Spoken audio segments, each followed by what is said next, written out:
ఈ యొక్క వీడియోలో మూనెక్స్ ఎక్స్చేంజ్లోకి యూఎస్డిటీని ఎలా డిపాజిట్ చేయాలనేది ఎక్స్ప్లెయిన్ చేస్తున్నాను. ఫస్ట్ మూనెక్స్ ఎక్స్చేంజ్ని మీరు క్రియేట్ చేసుకున్న తర్వాత ఈ యొక్క అకౌంట్లో పైన టాప్లో మీరు చెక్ చేయండి, డిపాజిట్ అనే బటన్ ఉంది. ఈ డిపాజిట్ అనే బటన్ మీద క్లిక్ చేస్తే మీరు ఏ కాయిన్ మీద డిపాజిట్ చేయాలనుకుంటున్నారో ఆ కాయిన్ని సెలెక్ట్ చేయండి. నేను యూఎస్డిటీని సెలెక్ట్ చేసుకుంటున్నాను. ఓకే, యూఎస్డిటీని సెలెక్ట్ చేసుకున్న తర్వాత మీకు ఆటోమేటిక్గా చూస్ నెట్వర్క్ అనేది మీకు కనిపిస్తుంది.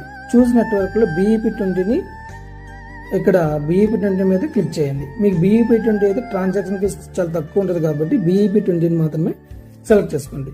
సో ఇక్కడ QR కోడ్ని స్కాన్ చేసినా పర్వాలేదు, లేదంటే మీ ఈ యొక్క డిపాజిట్ అడ్రస్ని కాపీ చేయండి. ఈ యొక్క డిపాజిట్ అడ్రస్ని కాపీ చేసిన తర్వాత మీ యొక్క wallet, any wallet, suppose so నేనైతే ట్రస్ట్ వాలెట్ నుంచి పంపిస్తున్నాను. ట్రస్ట్ వాలెట్లో యూఎస్డిటీ ఉంది కదా, ఈ యూఎస్డిటీ మీద క్లిక్ చేసిన తర్వాత సెండ్ ఆప్షన్ మీద క్లిక్ చేయండి, పేస్ట్ చేయండి ఏదైతే మనం అక్కడ కాపీ చేసిన వ్యాలెట్ అడ్రస్ని. ఇక్కడ నేను ఎంటర్ అమౌంట్ $2 అని టైప్ చేశాను. సో నెక్స్ట్ బటన్ మీద క్లిక్ చేయండి.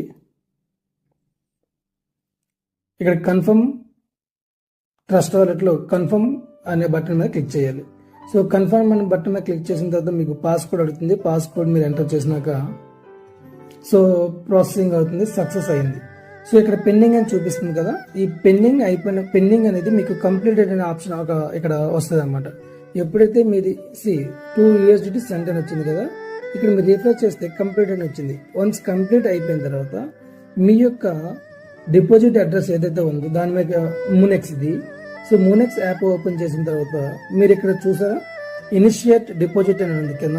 ఇనిషియేట్ డిపాజిట్ మీద క్లిక్ చేసినా పర్లేదు, పైన ఈ యొక్క రిఫ్రెష్ బటన్ ఉంది కదా రైట్ సైడ్, ఈ రిఫ్రెష్ బటన్ మీద క్లిక్ చేసినా సరే సో మీకు సక్సెస్ అని వస్తుంది. సపోజ్ నేను ఇనిషియేట్ బటన్ మీద క్లిక్ చేశాను, తర్వాత ఇనిషియేట్ డిపాజిట్ బటన్ మీద క్లిక్ చేసిన వెంటనే కన్ఫర్మ్ డిపాజిట్ మీద క్లిక్ చేయండి.